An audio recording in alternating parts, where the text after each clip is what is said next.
The Lord's Prayer, third petition. Your will be done on earth as in heaven. It doesn't take long for Jesus' followers, the sinners he came to save, to recognize his words and actions tend to go against what we value and consider most important. At the top of that list is our freedom to do what we want. Our society tends to see doing what we want as living life to its fullest.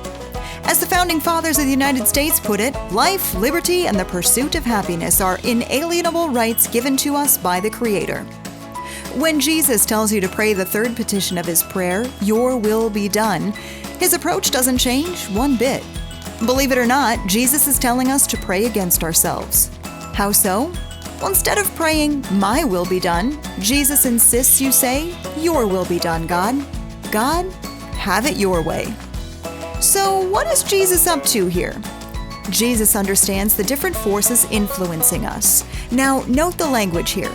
To be influenced means something outside of you is impacting your decisions and actions. You are being pushed and pulled by a lot of different forces.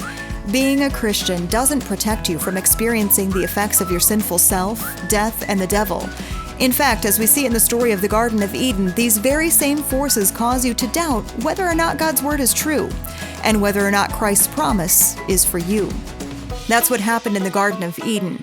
The very first words out of the mouth of the serpent, the devil, were, "Did God really say?" And with those words, Adam and Eve started to question God's words to them. They started to doubt God. And when they doubted God, they were afraid. They tried to hide from God. Jesus knows that we too will experience fear, doubt, and anxiety.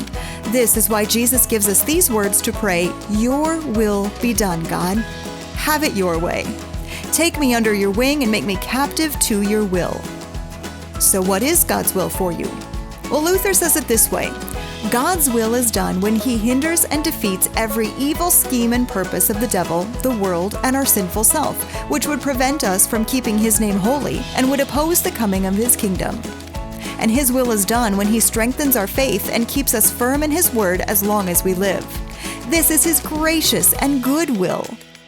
This is most certainly true.